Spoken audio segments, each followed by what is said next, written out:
preciosa palabra. Apocalipsis 2, 18 al 29. Apocalipsis capítulo 2, versículo 18 al 29. Dice: mensaje a Tiatira. Mensaje a Tiatira.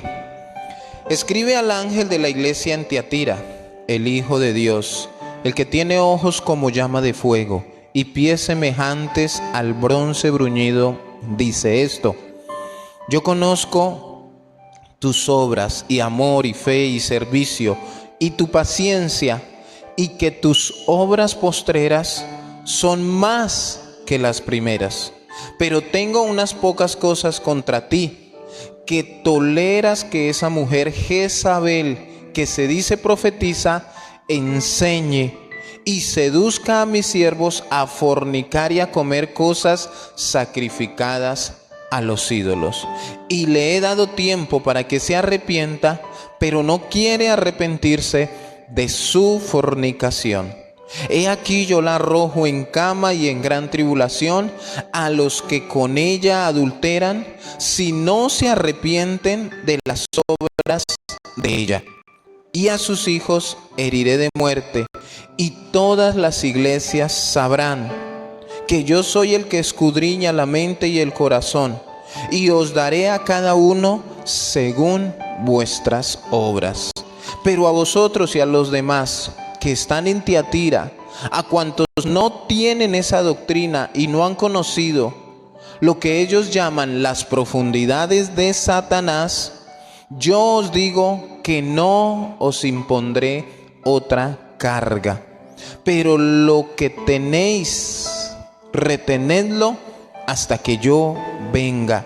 Al que venciere y guardare mis obras hasta el fin, yo le daré autoridad sobre las naciones, y las regirá con vara de hierro, y serán quebradas como vaso de alfarero, como yo también la he recibido de mi Padre.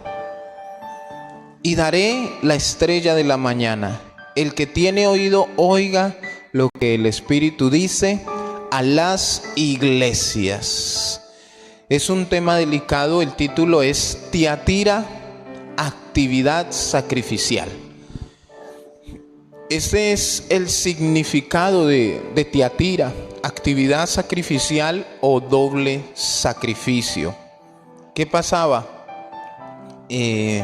Allí en Tiatira había muchos sacrificios por tanta idolatría que tenían.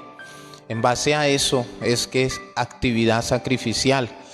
Pero nosotros entendemos lo que dice el libro de Hebreos: fue un sacrificio una sola vez y para siempre.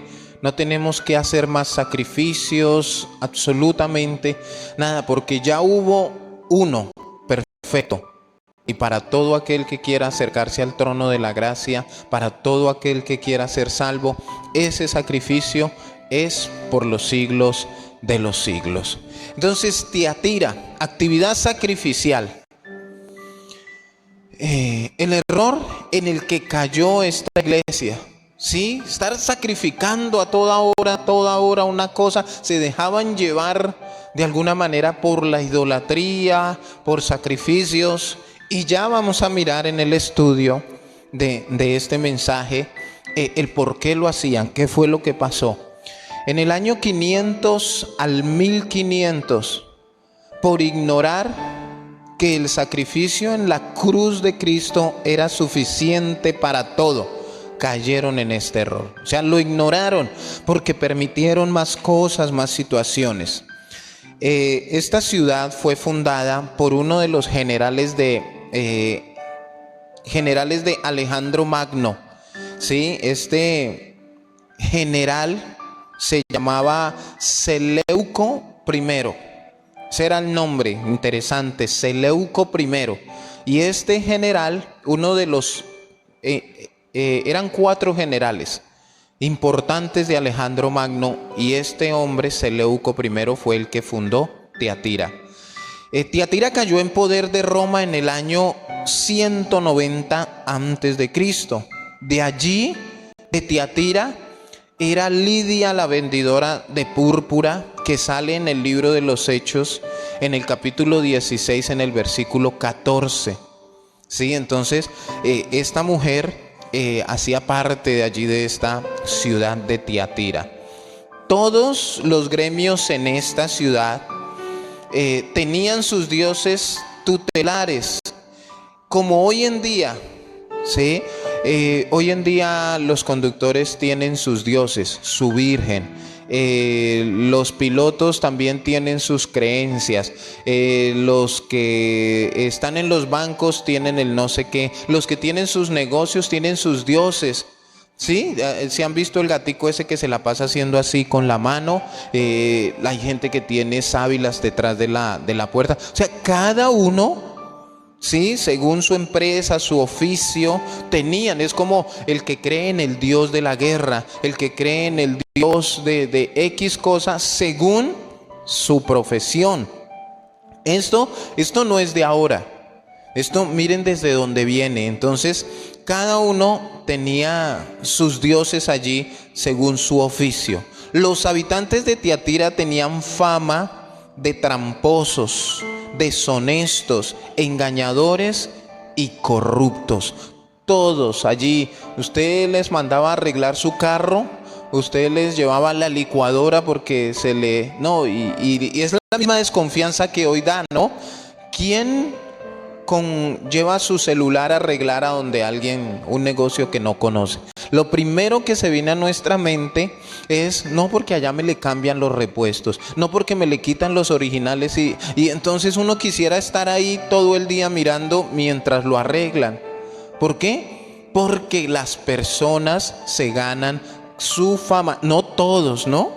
Porque pues dicen que los pastores son ladrones, pero pues yo estoy tranquilo, ¿sí? Cada uno mira su conciencia, pero aquí en Tiatira esa era la fama que tenían los habitantes. Tenían allí en Tiatira templos paganos, templos de idolatría, templos de promiscuidad, donde practicaban temas sexuales. O sea, como que iban y ofrecían sacrificio a muchos dioses, teniendo relaciones sexuales, pero de las que no se imaginan. Esto era una cosa, una aberración delante de los ojos de Dios. Uno de estos templos importantes era al dios Apolo. Apolo era el dios de la belleza, pero era el dios de la belleza masculina. ¿Por qué? Porque esta fue la cultura infundida por los griegos. Los griegos, ellos se preocupaban mucho por su apariencia exterior, habían gimnasios, había muchas cosas. Entonces este Apolo era el dios de la belleza. Entonces imagínense, tenía un templo. Nada diferente a hoy en día, ¿no? Como se exalta, se sobreexalta la belleza. Se sobreexalta tanto que hay personas que se sienten mal cuando no tienen la belleza o no se parecen a muchas modelos. Muchos hombres no se parecen a X actor o etcétera. ¿Por qué? Porque se le da un sobreénfasis a la belleza, a lo exterior. También había un templo a la diosa Diana. También, bueno, Diana era muy famosa en muchas de estas ciudades que hemos hablado, donde están las iglesias. Ellos tenían una pitonisa, como una bruja, una hechicera o algo así, donde ella les decía supuestamente la voluntad o de Apolos o de Diana, la diosa. Entonces cada vez que como que veían alguna necesidad, pues la pitonisa iba y decía, tipo profetas hoy en día, ¿no? El dios Apolos dice que traigan. El dios Apolos, la voluntad del dios Apolos es esta. Como que entraba en un trance. Y entonces, miren toda la situación que se presentaba en esta ciudad. Entonces, todo esto fomentaba, además de la idolatría, superstición, ocultismo, satanismo, cultos y banquetes idolátricos. El que asistía, cualquier persona que asistía a estos festivales de idolatría y todo esto, el que hacía parte de estos festivales tomaba los alimentos como un regalo del dios correspondiente de ese gremio. Un ejemplo para no irnos tan lejos. Cuando se celebra la Virgen del Carmen, lo celebran los que lo celebran. Entonces, si hacían sacrificios, mataban la res, la vaca, todo lo que esos alimentos, el que los consumía decía gracias al Dios, a la Virgen del Carmen. Gracias, ¿sí? Y entonces, imagínense, por eso nosotros aún cuando oramos, cuando nos alimentamos, debemos bendecir los alimentos, porque es que no sabemos muchas veces a quién los han presentado, ¿sí? ¿Qué han hecho con eso? Entonces, los cristianos genuinos de ese tiempo se encontraban entre cumplir con sus obligaciones del gremio o su trabajo, lógicamente todo eso, el tema pagano. Ellos se encontraban entre obedezco a mi jefe, adoro la imagen, le traigo el sacrificio a Apolos o a Artemisa o a Diana, o cumplir con la fe que demandaba la palabra de Dios. Obediencia cristiana, ¿sí? Entonces ellos arriesgaban su empleo, su prestigio y aún su vida misma por agradarle a Dios. Preferían agradarle a Dios que ir a rendirse delante de todas estas cosas. Por eso es actividad sacrificial. Vivían sacrificando, vivían en festivales, vivían en idolatrías, una y otra vez. Ahí en el versículo 18 se presenta Jesús. Dice, escribe al ángel de la iglesia. Ya sabemos quién es el ángel de la iglesia. El Hijo de Dios. Es en la única de las iglesias donde se presenta como el Hijo de Dios. Es el único lugar donde se presenta así, como el Hijo de Dios. El único, unigénito Hijo de Dios. Escuché a un pastor que decía, se presenta como Hijo de Dios, no como Hijo de María. Sí, y ustedes saben a qué estoy dando a entender. No dice ahí el Hijo de María, la que intercede por nosotros. No, el Hijo de Dios. El que tiene ojos como llama de fuego y pies semejantes al bronce bruñido, dice esto.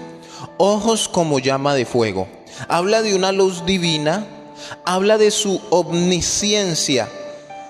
Esa mirada que penetra en el interior de las almas, en el interior de los corazones, sin que se le escape ningún pecado. O sea, en lo más oscuro, el Señor ve. Es una mirada penetrante. Puede ser una mirada que purifica, como puede ser una mirada de alguna manera que está rechazando las actitudes de muchas personas. Entonces debemos entender, ojos como, ya no había una mirada ahí de amor. Ya no, en este momento ya lo que les estaba hablando ya les venía a dar un ultimátum a ellos. Entonces, ni la sombra más oscura frente a esa mirada podía opacarlo. Aún en lo profundo de los corazones más oscuros, el pecado más secreto es puesto a la luz por la mirada de Jesús. Y eso debemos tenerlo claro. No hay nada que nosotros tengamos allá muy escondido en nuestro corazón. Así nadie lo sepa. Así yo haya hecho algo y nadie lo sepa. Jesús, con sus ojos como llama de fuego, su omnisciencia que todo lo sabe, Él conoce eso que puede haber allí, sea bueno o sea malo. Dice también pies semejantes al bronce bruñido. Y habla lógicamente de un peso. Imagínese usted tener sus pies como bronce. El bronce lógicamente es pesado, pisotea, tritura, sujeta bajo sus pies. Imagínese qué se puede escapar debajo de los pies de Jesús si es como el bronce bruñido. Y cuando habla de bronce bruñido, habla de un bronce muy pulido. Y el bronce representa juicio de Dios. Y recuerde que Él dice que todo está sujeto bajo sus pies, está en control. Pero cuando habla de triturar, de sujetar, también está dándonos a entender como alfarero, ¿no? Cuando coge y dice, así no me sirve, tritura y vuelve y empieza su labor. ¿Sí? No es como yo quiera, es como el Señor quiera formarnos. Entonces, también esto del bronce bruñido habla en el tabernáculo de reunión de los espejos de antes que eran de bronce.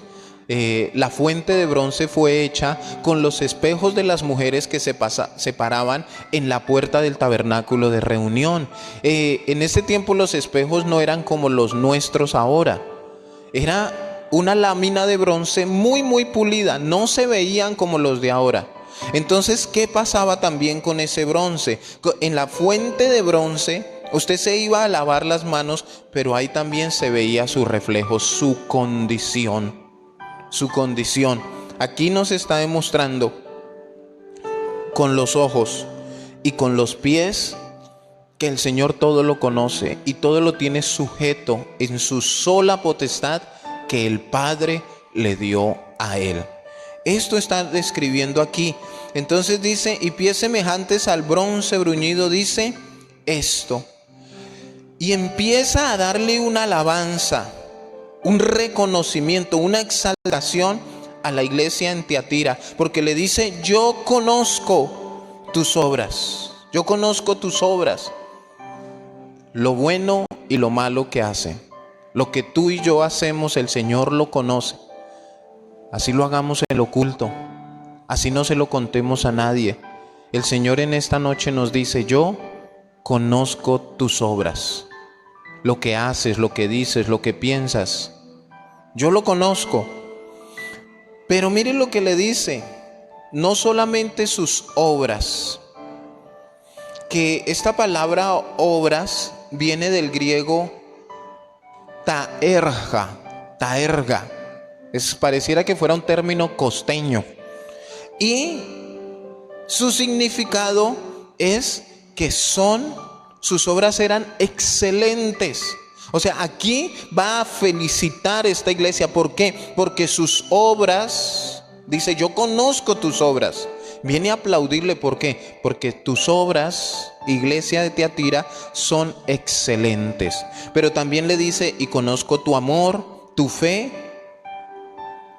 tu servicio y tu paciencia, y que tus obras postreras son más que las primeras. Miren todo lo que tenía esta iglesia: amor, fe, servicio, paciencia, y tenía obras. Fue creciendo en obras. No se conformó solo con ayudarle a una familia. No se conformó solamente con decir yo quiero orar. No, ahora yo quiero ayunar. No se conformó solamente con decir vengo a recibir la palabra, sino quiero servir. Iban creciendo en sus obras. Entonces dice amor, que conoce su amor. Aquí el amor en el griego es ágape, que nosotros conocemos esta palabra en el griego original, y ágape es el amor de Dios, un amor genuino, un amor que no busca lo suyo, que no se envanece, un amor sufrido, un amor que no tiene envidia. Y aquí nos habla de algo activo, un amor activo que distingue al verdadero discípulo de Dios. Ese amor nos debe distinguir. Que cuando alguien hable de nosotros pueda decir, oiga, ese es un cristiano que tiene verdadero amor por los perdidos, por las almas, por la palabra. Tiene un amor ahí en su corazón por adorar y alabar al Señor. Eso nos tiene que distinguir. Amor, fe. Fe, la palabra fe viene de un término griego pistis, que ya lo hemos enseñado también. Pero esta fe pistis no habla de la fe para ser salvo, ni una fe para hacer milagros, ni una fe como fruto del Espíritu Santo, ni una fe, no, ni fruto, ni don del Espíritu Santo, sino dice que es fe, fidelidad, su lealtad constante por causa de la comunión que ellos tenían con Dios. Eran personas fieles al Señor, obedientes, cumplían al Señor. Esto está hablando aquí fe pistis, pero también dice fe y servicio. Servicio viene del griego diaconía. Esta palabra diaconía es del término de donde proviene diáconos, los diáconos. Y habla de un amor puesto en acción, o sea, el servicio por amor. Habla de un servicio que todos deberíamos tener. Dice que el servicio es mucho más que un trabajo. Muchos pueden trabajar y hacer, pero el servir es mucho más que el trabajo. Servir no es una simple actividad. Dice que hacer mucho sin amor es solo vanagloria. O sea, cuando no tenemos amor para hacer las cosas, es simple y llana vanagloria. Quiero que me vean.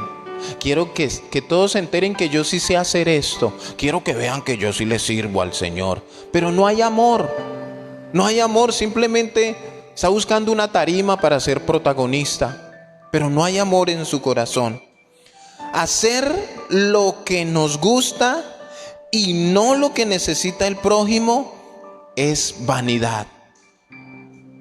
Entonces el prójimo necesita que alguien esté en la puerta para recibir, para que dé una buena bienvenida. No, yo quiero estar en el púlpito donde todos vean que yo sé. Vanagloria, vanidad de vanidades. Todo es vanidades. Miren lo que dice con respecto al servicio. Dar un banquete y no un vaso de agua es soberbia.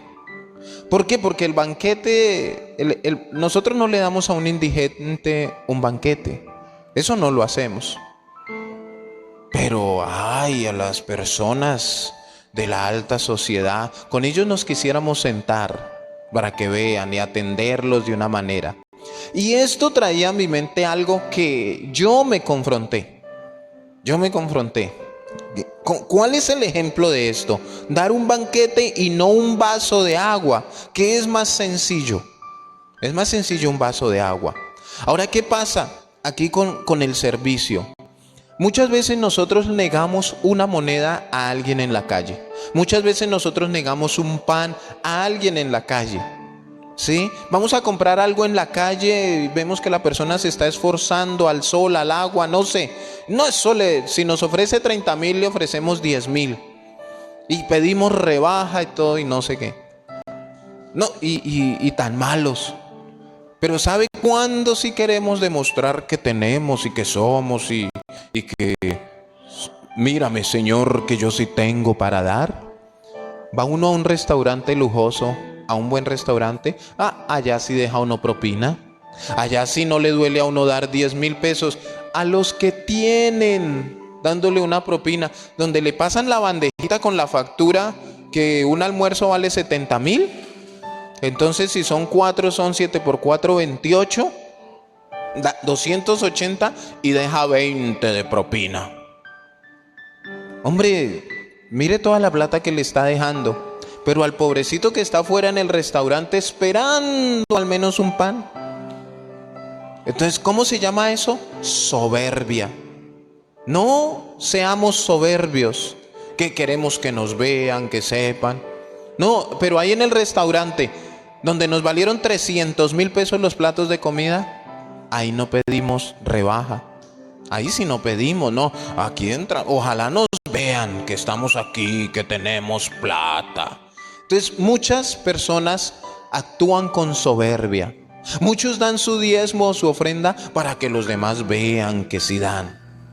Bueno, la iglesia de Tiatira no era así. Ellos servían con verdadero amor. Hay algo más que tenían los de Tiatira. Déjenme ubicarme. Son más que las primeras. Y paciencia. Paciencia. En el 19 Dice, y conozco tus obras, amor y fe y servicio y tu paciencia. Tu paciencia. Lo que nos falta, ¿no? Nos falta a veces paciencia hasta para esperar un bus. Nos falta a veces paciencia porque vamos al restaurante 5 estrellas. Ay, pero aquí sí se demoran, es que mi plata no vale. Bueno, espere que le van a servir la comida fresquita y están asando la carne, pero ni para eso tenemos paciencia. No le tenemos ni paciencia a la palabra del Señor. Paciencia es del griego upomoné y habla de la condición del carácter. O sea, paciencia es la condición de tu carácter. ¿Cómo está tu carácter? Que resulta de la fidelidad. O sea, ¿qué hace la paciencia en tu vida? Que tú seas una persona fiel. Fiel.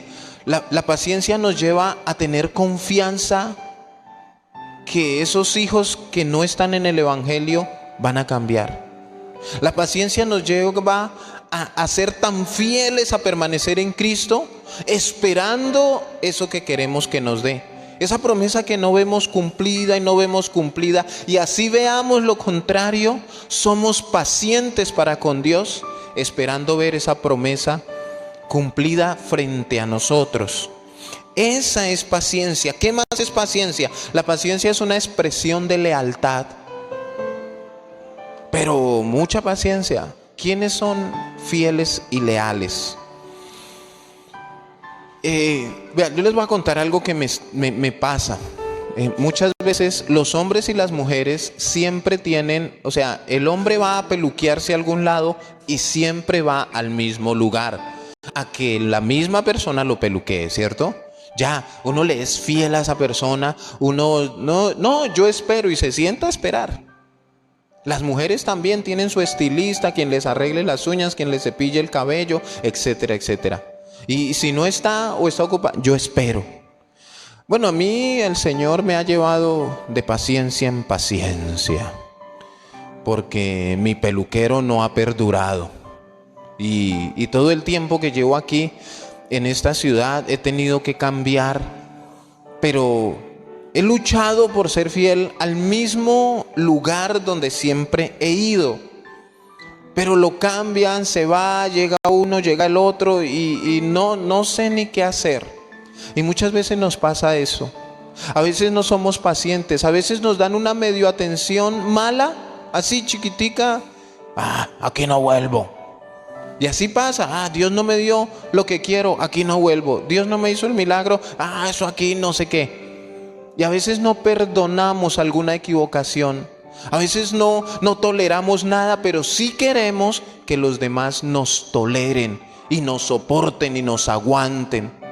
Déjeme decirle que la iglesia de Tiatira era una iglesia llena de paciencia. ¿Qué más es la paciencia? Dice que es la paz de espíritu y de corazón en medio de las fatigas de la vida. O sea, en medio de los problemas, de la dificultad, en medio de la falta de trabajo, en medio de la enfermedad, en medio de que nos señalen, nos juzguen, seguimos siendo pacientes, seguimos esperando al Señor, seguimos congregándonos, seguimos orando.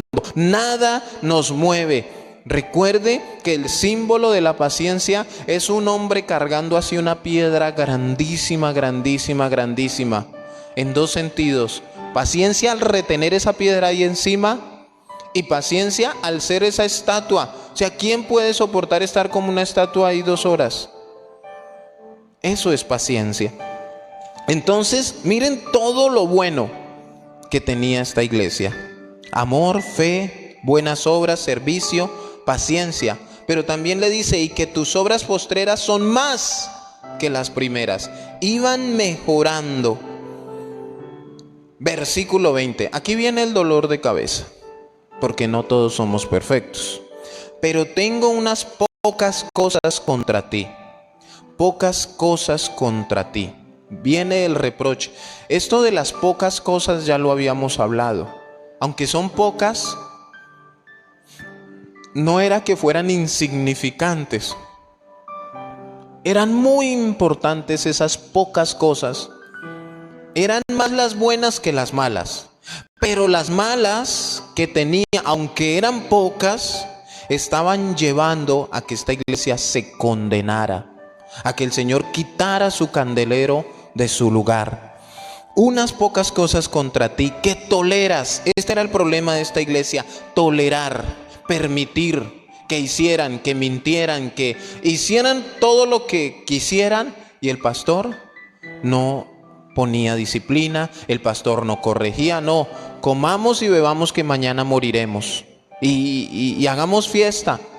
Este era el diario vivir de todo eso. Toleraba esta iglesia, pero miren la gravedad de lo que toleraba. Toleraba que esa mujer Jezabel, que se dice profetiza, enseñe y seduzca a mis siervos a fornicar, a comer cosas sacrificadas a los ídolos.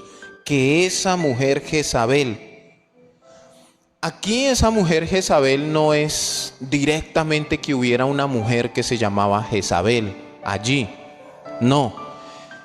Era que en el Antiguo Testamento, en Primera de Reyes, capítulo 16 en adelante, Segunda de Reyes, en estos libros de historia se habla de Jezabel, literalmente, esposa del rey de Israel, un rey que se llamaba Acab, el rey Acab.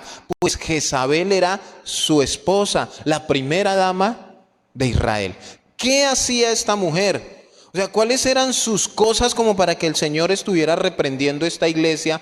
Y no era que tuvieran a Jezabel, sino que habían llegado personas con estas enseñanzas de todo lo que hizo esta mujer, y por eso lo usan como simbología aquí para dar a entender cuál era el pecado de la iglesia en Tiatira. Entonces, esta mujer, siendo la esposa del rey, una, se prostituía. Dos, guió a su esposo el rey a volverse un hombre idólatra. No, pongamos unos templos. Mira, ahí está el templo a Apolos, ahí está el templo a Diana. Pongamos otras cosas. Y esta mujer lo seducía. Por eso dice aquí que toleras que esa mujer, que se dice profetiza, enseñe y seduzca. Conseguía lo que quería seduciendo a su esposo, y por ahí a otros más. Los seducía. Tuvo que haber sido muy bonita. Y pues imagínense, era la reina. La reina seducía. Ahora, ¿qué hacía esta mujer también? Esta mujer mandaba a matar a los profetas de Dios. Literalmente, ¿por qué? Porque cuando aparecían los profetas del Señor, ellos le decían a ella, le sacaban su pecado a flote. Si ahí iban y le decían, mire, usted tiene que arrepentirse porque usted está haciendo esto, usted está de prostituta, usted está levantando ídolos, usted está seduciendo a su esposo para que haga lo incorrecto. Entonces ella iba donde su esposo, a donde el rey, a decirle que esos profetas no le gustaban. ¿Por qué? Porque le decían la verdad. ¿Y qué hizo esta mujer? Consiguió sus propios profetas. Ahora, profetas que no eran de Dios, profetas conforme a la concupiscencia de esta mujer, que la llevaban a permitir que ella hiciera lo que se le diera su gana. Imagínense todo lo que estaba tolerando el pastor aquí en Tiatira: adulterio, fornicación, prostitución, seducción, mentira, engaño, idolatría. Pero el Señor les había dicho amor, paciencia, fe, servicio. Pero miren lo poco que tiene el Señor. Entonces, aquí está en dos sentidos lo de la mujer Jezabel en esta iglesia. Uno, con sus obras: adulterio, prostitución, mentira, engaño. Y dos, aceptando los falsos profetas. Aquí en Tiatira el pastor aceptaba, además de todos estos pecados, permitía que falsos profetas llegaran y metieran falsas doctrinas. Miren, esta mujer era mala. Enseguida del castillo del rey, donde el rey descansaba, aquí una historia. Esta historia se encuentra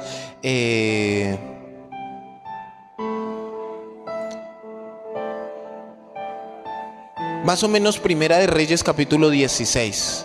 Entonces, un hombre llamado Nabot tenía una viña, una heredad grande, hermosa, pero el rey le gustó esa heredad. Entonces el rey fue y le dijo a Nabot, le dijo: oiga, véndame su heredad, mire que es muy bonita. Y Nabot le dijo: no, esto es una herencia que me dejaron, no se la puedo vender. Entonces el rey se puso triste, se achicopaló, etcétera, etcétera. ¿Qué pasó cuando llegó Jezabel y vio al rey entristecido? Le dijo: no, ¿qué tienes, mi rey? Y el rey le dijo: no, imagínese que esa viña me gustó mucho, pero Nabot no me la quiere vender. Y entonces va y le dice Jezabel a Acab. Dije: bueno, ¿y usted no es el rey? Dándole a entender: oiga, usted puede hacer aquí lo que se le da la gana, porque usted es el rey.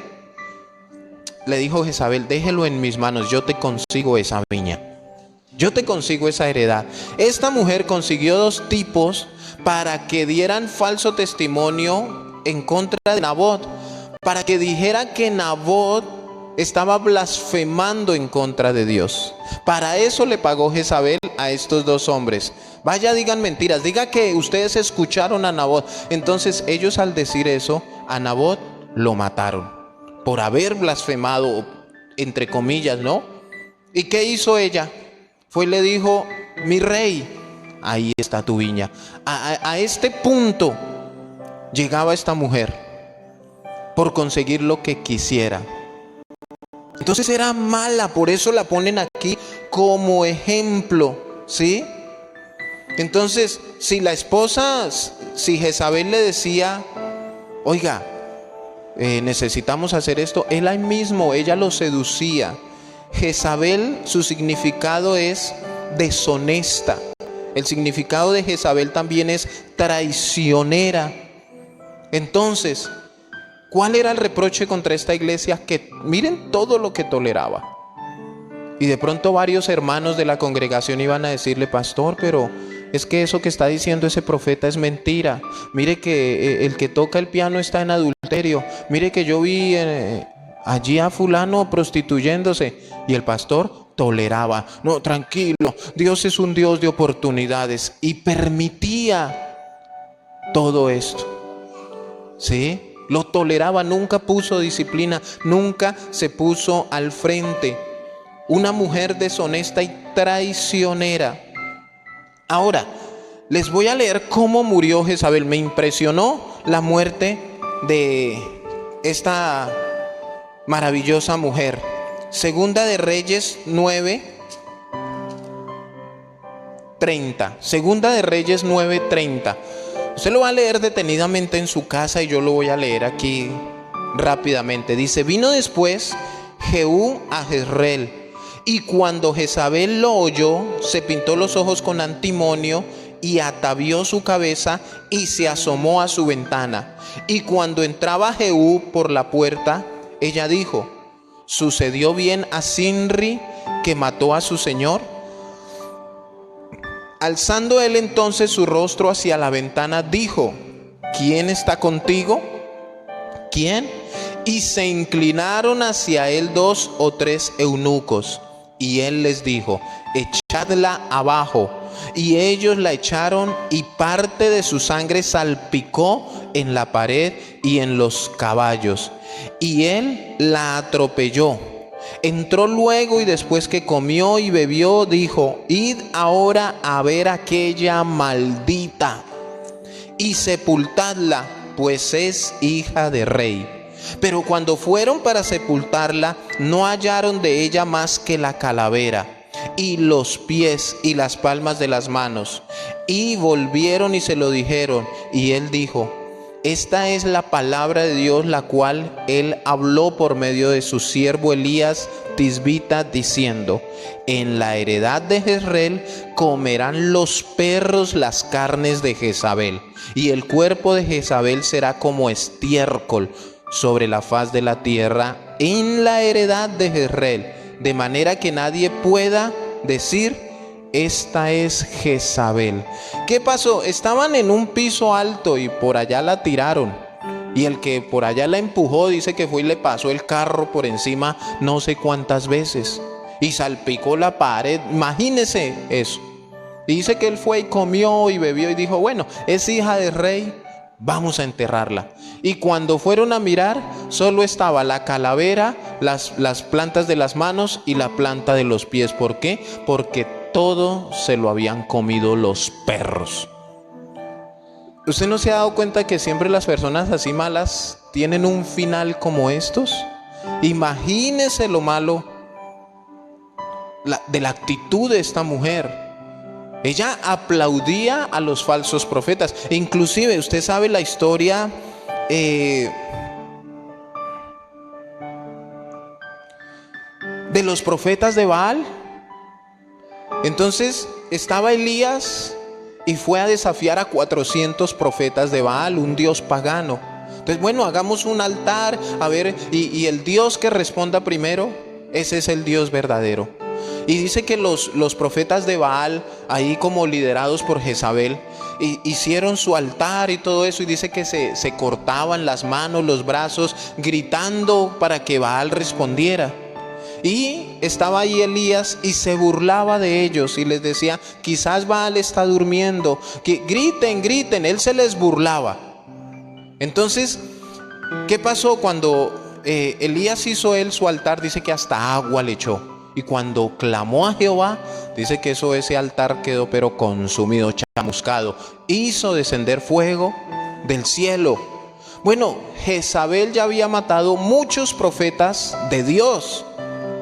Ese día Elías mató a 400 profetas de Baal. Dice que los degolló, les quitó la cabeza. Y dicen que cuando Jezabel se enteró de esto, dijo, ¿dónde está este Elías? Tráigamelo aquí que yo sí lo arreglo. Pues bueno, Elías sabía que ella había matado también un poco de profetas de Dios. Dijo, hasta luego, por aquí que es más derecho. Se fue. Pero esta mujer persiguió a Elías, lo quería matar, mató profetas porque le decían la verdad, metió a Israel en idolatría por medio del rey y entre otras cosas, ¿no? Ahora, versículo 21, 22 y 23 ya los hemos explicado. Dice, y le he dado tiempo para que se arrepienta, pero no quiere arrepentirse de su fornicación. Una fornicación tanto espiritual como física. Cuando el Señor allí en el libro de Corintios dice, por boca de Pablo, ¿o no sabéis que vuestros cuerpos son templos del Espíritu Santo? ¿Sabe por qué les está diciendo esto? Porque ellos iban a fornicar y adulterar al templo de la diosa Diana. Habían templos de cientos de prostitutas y los sacrificios que les ofrecían a todos estos ídolos era ir a adulterar y a fornicar. Y esto era lo que le ofrecían, ¿sí?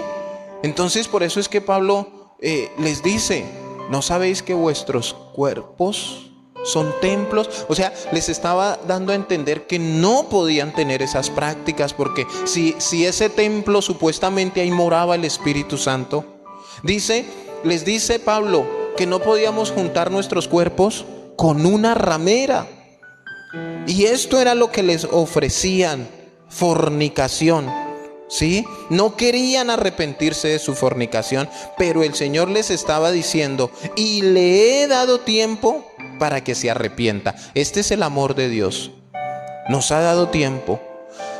22. He aquí yo la arrojo en cama a todos los que tenían esta práctica, a los que creían a todos estos profetas falsos y practicaban todas estas cosas que se habían metido de inmoralidad en esta iglesia.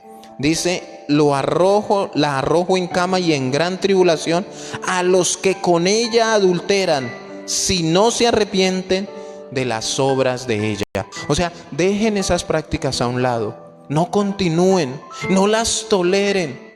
¿Por qué? Porque si ustedes no se arrepienten, yo los voy a arrojar en cama. Esto es muy fácil de explicar, en enfermedad e incluso hasta muerte. Versículo 23. y a sus hijos heriré de muerte, y todas las iglesias sabrán que yo soy el que escudriña la mente y el corazón, ojos como llama de fuego. Y os daré a cada uno según vuestras obras. Así que como que de lo que siembras, recibes. Según sus obras, según su comportamiento, iglesia de Tiatira, así mismo van a recibir. Según cómo te comportes. Si tú no te arrepientes, si tú no rechazas todo esto que te acabo de decir, tú vas a recibir conforme sean tus obras. Pero mire el 24. Pero a vosotros y a los demás que están en Tiatira, a cuantos no tienen esa doctrina, miren que lo habían convertido en una doctrina. El adulterar, el fornicar, el prostituirse, el recibir todas estas cosas de falsos profetas, lo habían convertido en una doctrina. Dice, a cuantos no tienen esa doctrina y no han conocido lo que ellos llaman las profundidades de Satanás, yo os digo, no os impondré otra carga. Bueno, siempre hay personas que se guardan, siempre hay personas que buscan la santidad. Y dicen, a los que no han conocido esta doctrina, a los que no han conocido las profundidades de Satanás, porque es que, hermanos, el que se desvía, el que teniendo el conocimiento de Dios se mezcla en adulterio, en fornicación, en sectas para tener prácticas erradas, o el que vuelve atrás, está tocando las profundidades de Satanás, porque está dejando la salvación a un lado. No le importó más el pecado, los deseos de la carne, e ir tras dioses ajenos, tras sacrificios errados. Entonces por eso habla de las profundidades de Satanás. Dice, y a todos los que rechazan todo esto y eran fieles, el Señor no les iba a colocar otra carga. O sea, tranquilos, sigan sobrellevando, síganse sosteniendo, sosténganse en eso. El Señor entendía contra qué se enfrentaban y cómo lo hacían. Mire, hermanos, hay muchas personas en sectas, hay muchas personas en iglesias de sana doctrina donde hay errores garrafales, y esas personas lo saben. Saben que el pacto con Dios no es bíblico. Entonces ellos no pactan, pero ellos son fieles al Señor en sus diezmos, en sus ofrendas, en la oración, en congregarse. Son fieles, y por eso el Señor les dice, por su fidelidad no les voy a poner otra carga. Sigan permaneciendo, sigan rechazando esa doctrina. Así el pastor les enseñe lo que les enseñe, así el pastor tolere todos esos pecados, ustedes estén fieles, fieles a mí. Versículo 25, viene la petición: pero lo que tenéis, retenedlo hasta que yo venga. Retenedlo, ¿sí? Sigan soportando. ¿Qué era lo que tenían? Retened lo que tiene hasta la venida del Señor. Eso que les permitía soportar y ser fieles, ¿qué es? La palabra de Dios, su amor, su servicio, su fe, su paciencia. Aquí estaba hablando, era de unos pocos. El versículo 26 dice: al que venciere y guardare mis obras hasta el fin, yo le daré autoridad sobre las naciones. ¿Qué es vencer, hermanos? Es poder terminar nuestra carrera en victoria sin mezclarnos en nada. Es poder dar un final, que si tenemos que morir, morimos por la causa, siendo fieles al Señor, porque muchos abandonan, apenas aparece la situación, como que salen corriendo. Vencer y guardar sus obras. ¿Cuáles obras? Las de Jesús, no las de Jezabel.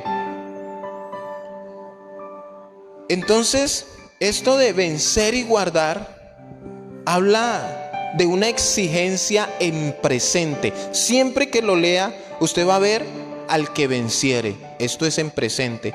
Al que venciere y guardare mis obras. Siempre, todos los días, usted debe vencer y guardar las obras de Jesús. Esto está en presente continuo. Siempre que tú lo leas, te dirá lo mismo el Señor. Guarda mis obras y tienes que ser un vencedor diariamente, diariamente. Pero dice ahí en el 26 que al que venciere y guardare mis obras hasta el fin, le dará autoridad.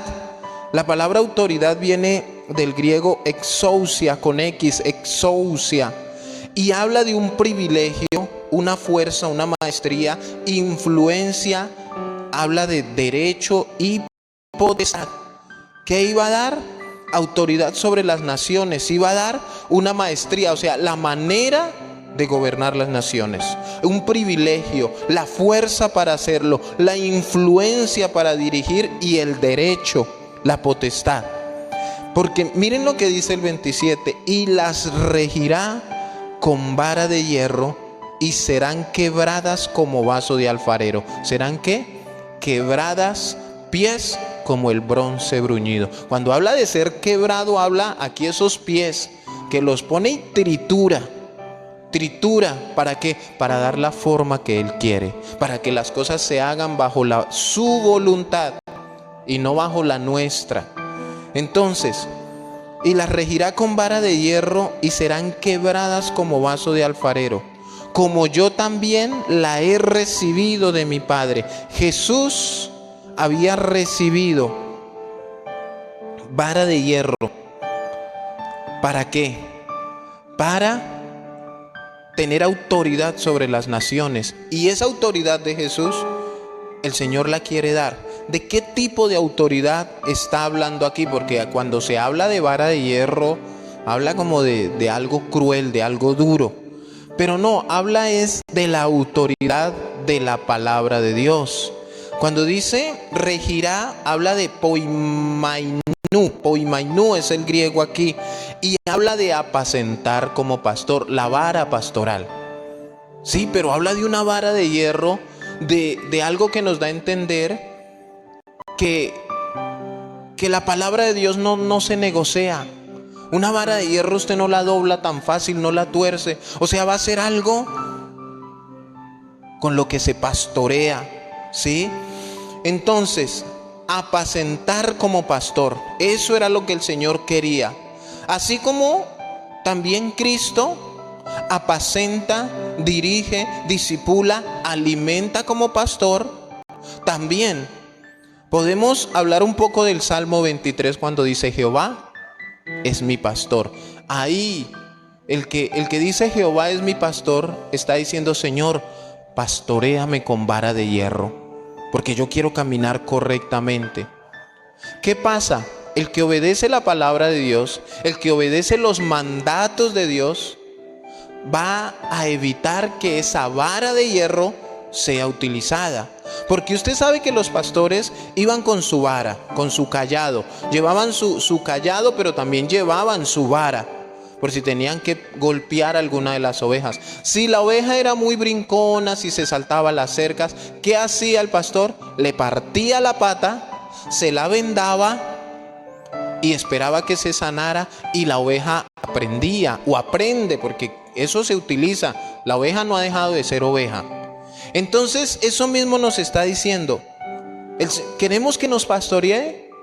Sí. Entonces dice, y las regirá con vara de hierro y serán quebradas, hasta que entendamos. Este es el proceso el que Dios quiere pasar a muchas ovejas que se saltan la cerca, que se desvían, que prefieren dormir, que prefieren, no, etcétera, etcétera. Entonces, todo el que dice Jehová es mi pastor, está diciendo Señor, pastoréame, dame de esos delicados pastos, de esas aguas junto a corrientes de agua, dame de eso. Entonces, bueno, yo te lo doy, pero yo aquí tengo mi varita, por si tú quieres saltar la cerca o quieres desviarte o quieres irte por ahí detrás de un falso profeta. Sí, entonces esto nos da a entender, esa es la autoridad sobre las naciones y la manera de regir sobre ellas. Lógicamente, aquí prevalece el amor. Versículo 28, y le daré la estrella de la mañana. ¿Cuál es la estrella de la mañana? La estrella de la mañana es Jesús con todo su poder, con todo su esplendor, con todas sus promesas, con todas sus bendiciones, con su resurrección, como Rey de Reyes, como Señor de Señores, con su santidad, su autoridad, su gloria, su majestad, con su salvación y su segunda venida. Esta es la estrella. Mire, les está ofreciendo todo. ¿A quiénes? A esos fieles de Tiatira. Y lógicamente a toda la iglesia si se arrepentía. Apocalipsis 22:16 nos habla de la estrella resplandeciente de la mañana. Dice: yo, Jesús, he enviado a mi ángel para daros testimonio de estas cosas en las iglesias. Yo soy la raíz y el linaje de David, la estrella resplandeciente de la mañana. A Jesús. ¿Para quién? Al que venciere, al que permanezca, al que sea fiel, al que retenga todo lo que el Señor Jesús le ha dado. Y finaliza con el consejo que nos ha dado: el que tiene oído, oiga lo que el Espíritu dice a las iglesias. Mira, hermanos, el Señor ha hablado, el Señor está hablando. Y siempre hemos dicho, analicemos qué tipo de iglesia somos. Nuestra congregación, ¿cuál es? ¿Será como la de Tiatira? Una iglesia que le gusta hacer sacrificios, que tolera el pecado. De pronto la de Esmirna, la de Pérgamo, la de Éfeso, la de Sardis, la de Laodicea, la de Filadelfia. No sé. Hemos hecho un estudio y ahí en Facebook está el estudio de las 7 iglesias, para saber si estamos bien o estamos mal. Para saber si como iglesia estamos bien o estamos mal, debemos estudiar esto. El que tiene oídos, oiga lo que el Espíritu dice a las iglesias. Cuando estemos delante del Señor, no, pero yo no sabía. Bueno, ahí en mi palabra yo te lo dejé plasmado. Es más, tu pastor te lo dijo ese día que tú no fuiste. El pastor lo predicó, el pastor lo enseñó. Hermanos, estamos viviendo tiempos. Yo no sé si usted ve noticias. Bueno, imagínese, ya están idolatrando una piedra. Ya llegamos al colmo del descaro y de la desfachatez. Ya, no, Dios mío, leamos un poquito. Miremos, analicemos las cosas, pasémoslas por el crisol de la palabra de Dios. No nos dejemos seducir ni por pecados ni por falsos profetas. La venida del Señor está más cerca de lo que nos imaginamos. La apostasía sigue creciendo, sigue tomando fuerza. Y si no nos fortalecemos con la palabra de Dios, muchos pueden ser arrastrados por falsos profetas, por falsos maestros y por situaciones de pecado. El Señor viene por una iglesia, por ti y por mí, no viene por las paredes. Vamos a orar, vamos a darle gracias al Señor, porque nos ha permitido terminar este estudio maravilloso. Hemos aprendido mucho. Hay que poner en práctica todo esto. No es solamente para adquirir conocimiento, debemos poner en práctica todo lo que el Señor nos da en su palabra. Mirarnos en ese espejo, porque un día tendremos al Señor frente a nosotros, con ojos como llama de fuego. No lo podremos engañar, no podremos decirle mentiras, nada absolutamente. Padre eterno, damos gloria y honra a ti en esta preciosa noche que nos das. Gracias por tu Espíritu Santo, gracias por tu hermosa palabra que nos llena, que nos abraza. Gracias porque tú te paseas en medio de los 7 candeleros.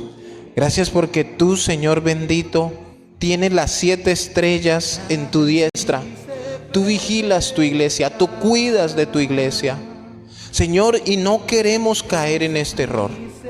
No queremos caer en falsas profecías. No queremos que nos lideren ni nos gobiernen falsos profetas. No queremos caer en todas estas situaciones de esta mujer Jezabel, que se dice profetiza, que enseñaba, que seducía a fornicar, a comer cosas sacrificadas a los ídolos, a prostituirse, a rechazar las cosas espiritualmente sanas y verdaderas. Esto hacían estos falsos profetas. Estas enseñanzas doctrinales erradas se habían metido en esta congregación. Señor, estamos en un constante peligro, y el peligro más grande es caer en manos, en garras de falsos profetas y falsos predicadores. Por eso necesitamos afirmarnos en las palabras, en tu palabra. Por eso necesitamos afirmarnos en todo lo que tienes en tu palabra para nuestra vida, alimentarnos espiritualmente. Señor, yo te pido que saques la pereza, el conformismo. Saca todo eso, Señor, que está estorbando, que no sirve, la conformidad, Señor bendito, que ha entrado por causa de esta pandemia en muchas vidas, en muchas familias. Guíanos a congregarnos para aprender, para tener coinonía, para darle la gloria al Señor. Padre, no permitas que caigamos en nada de estas cosas. Ayúdanos a retener todo lo que tú nos has dado. Ayúdanos, Señor, como tú le dijiste a Esmirna, a ser fieles hasta la muerte. Ayúdanos, Padre eterno, así como le dijiste a Esmirna, Padre, también, que le dijiste, pero tú eres rico, espiritualmente ricos en tu palabra, en tu amor, en tu Espíritu Santo. No queremos ser como la Odisea, Padre eterno. No queremos, Señor amado, ser como esas iglesias o congregaciones en donde permiten tantas cosas, Señor. La iglesia Sardis, Padre eterno, era una iglesia que tenía un nombre de que vive, pero estaba muerta, Señor bendito. Estaba muerta, Padre eterno. Por eso hoy delante de ti presentamos nuestras vidas como iglesia local. Y cada iglesia local, en cualquier lugar, Señor bendito. La iglesia local de Suiza, la iglesia local de España, la iglesia local de Chile, la iglesia local aquí en Santa Marta, la iglesia local de Bogotá, de Medellín, de Cali. Señor amado, que podamos ser iglesias sólidas. Iglesias donde vivamos tu palabra, donde solo anhelemos de tu palabra y deseemos nada más que tu palabra, para hacer las cosas correctamente, para hacer las cosas como tú las demandas, Señor bendito. Padre